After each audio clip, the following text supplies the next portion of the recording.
तो अभी एक बार रिवाइज कर दें कि आर्टिकल 79 पार्लियामेंट होगा। पार्लियामेंट कैसे बनेगा? संसद हमारा 3 अंग है संसद के, ये प्रेसिडेंट है, राज्यसभा है, ये लोकसभा है। या आर्टिकल 79, राज्यसभा 80, आर्टिकल 81। यहां तक कोई कंफ्यूजन नहीं होना चाहिए। अगर प्रश्न यह पूछता है कि किस अनुच्छेद में राज्यसभा के लिए बात कही गई है, तो आपका उत्तर होगा आर्टिकल 80। कौन सा सदन हाउस ऑफ पीपुल कहलाता है? तो लोकसभा, हाउस ऑफ पीपुल, जनता का घर। सीधा सीधा समझना है, जहां पर जनता डायरेक्ट इन्वॉल्व है।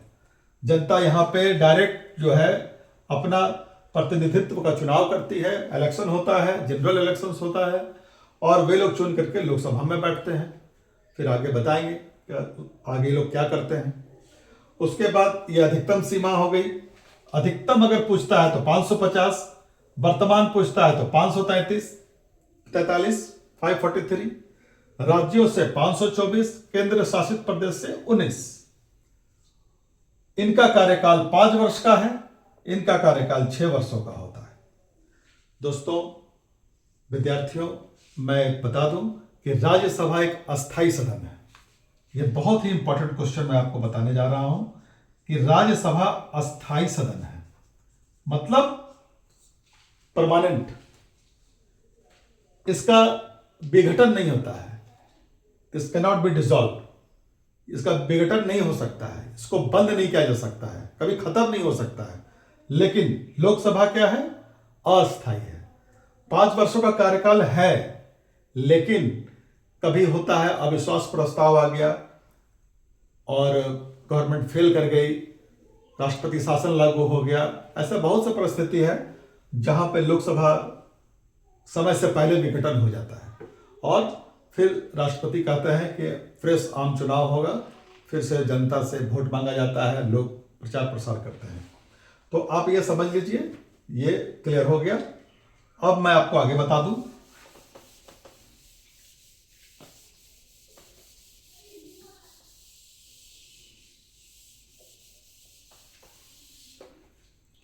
अब प्रश्न यह है कि 543 मेंबर्स में कितनी सीट आरक्षित है?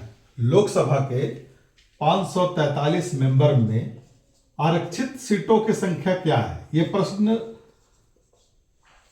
कॉम्पिटिटिव एग्जामिनेशन में बहुत बार पूछा जा रहा है कि आरक्षित सीटों की संख्या कितनी है।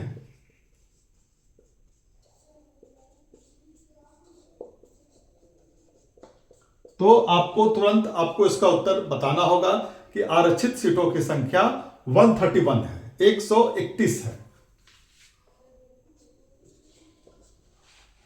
यह प्रश्न आप जान लीजिए कि 543 में आरक्षित किया गया है ये सीट, और इसमें से 84 सीट्स जो है एससी के लिए हैं और 47 सीट एसटी के लिए है। 84 एससी, जिसको हम लोग बोलते हैं अनुसूचित जाति, और 47 अनुसूचित जनजाति।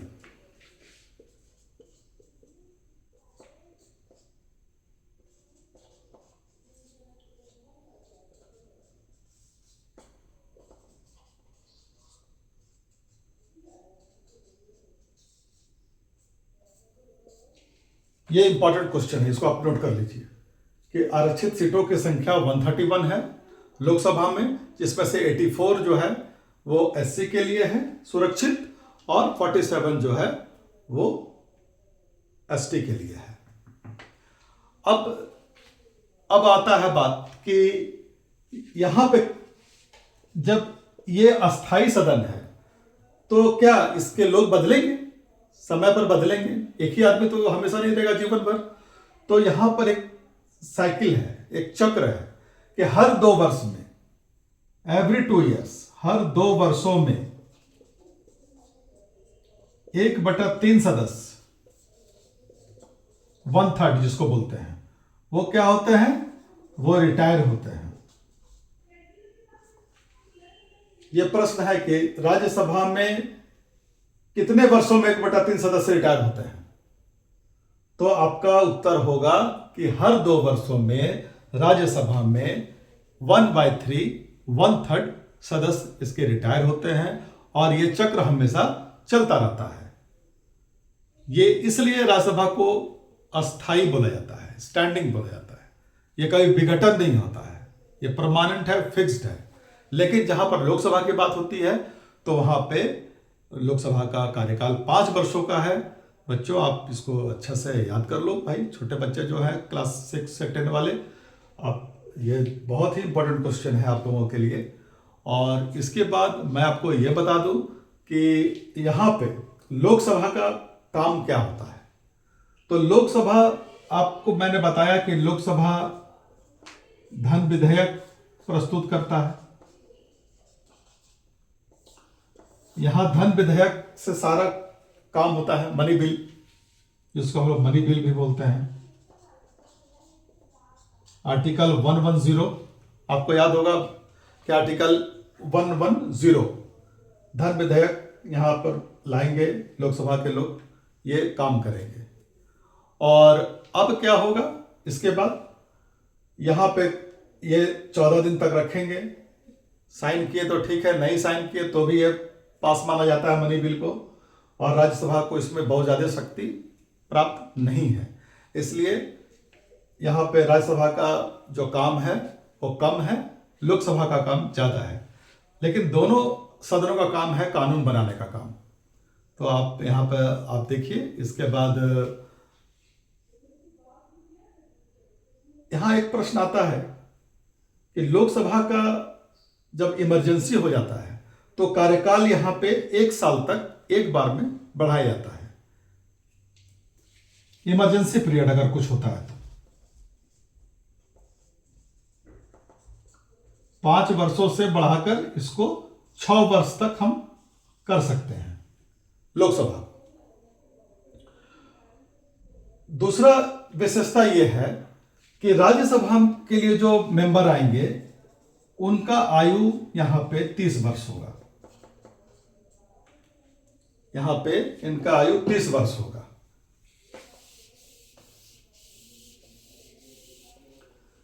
और लोकसभा के लिए जो मेंबर ऑफ पार्लियामेंट बनने की योग्यता है वो एज क्या है? वो एज है 25 ईयर्स।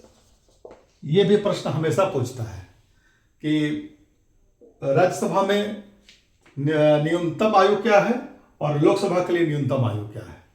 तो ये आप इसको याद कर लीजिए कि इसका यही है 30 वर्ष और इसका है 25 वर्ष। तो प्रेसिडेंट का काम क्या है? प्रेसिडेंट का काम है जब जनरल इलेक्शन हो जाता है तो जब सत्र को बुलाना होता है, आहूत करना होता है, तो उसका बुलाने का काम जो है, न्योता देने का काम वो प्रेसिडेंट का रहता है कि दोनों सदन के लोग आइए और एक ज्वाइंट सेशन होगा। तो जब ज्वाइंट सेशन होता है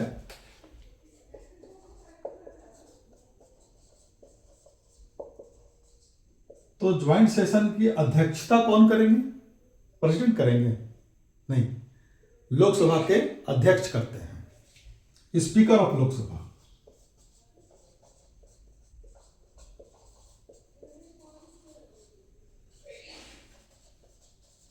ये बहुत ही वेरी वेरी इंपॉर्टेंट क्वेश्चन है कि ज्वाइंट सेशन का जो अध्यक्षता है वो कौन करता है? प्रेसिडेंट बुलाते हैं, सत्र आहूत करते हैं, सत्र अवसान का घोषणा करते हैं, पार्लियामेंट को डिसॉल्व करने की घोषणा करते हैं, लोकसभा को, न कि राज्यसभा को। और ये ज्वाइंट सेशन जो है इसमें स्पीकर ऑफ लोकसभा इसकी अध्यक्षता करते हैं।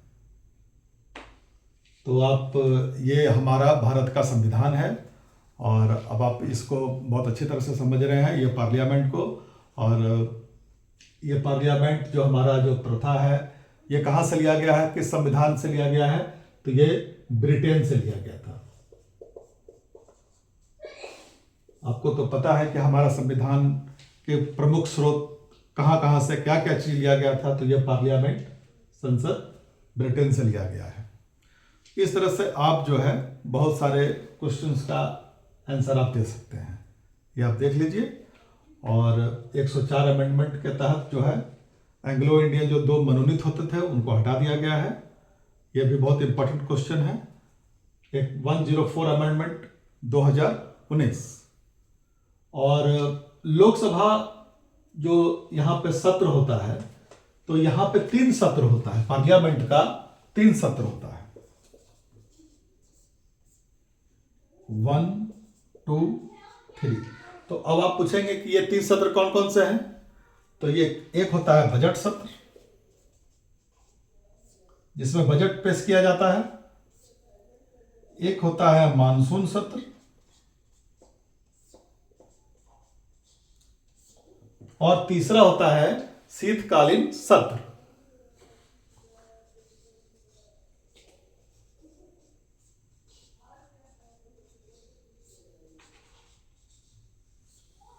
ये 3 सत्र हैं पार्लियामेंट जहां पे काम होता है। और ये जो लोकसभा है, लोकसभा की मीटिंग बुलाने के लिए न्यूनतम एक प्रश्न है कि लोकसभा आयोजित करने के लिए न्यूनतम मेंबर्स कितने होने चाहिए। तो टोटल मेंबर का 1/10 भाग गणपूर्ति, कोरम, जिसको कोरम बोला जाता है, 1/10 भाग। अगर इतना आदमी नहीं होंगे तो लोकसभा का आयोजन नहीं हो सकता है। लोकसभा आयोजित तभी होगा जब 1/10 भाग इसके मेंबर उपस्थित होंगे, अन्यथा नहीं होंगे तो नहीं होंगे। यही हमारा पार्लियामेंट से बहुत सारे प्रश्न इससे बनेगा और मैं आपको बताऊंगा, आप इसको देख लीजिए। थैंक यू, फिर मिलते हैं नेक्स्ट चैप्टर में।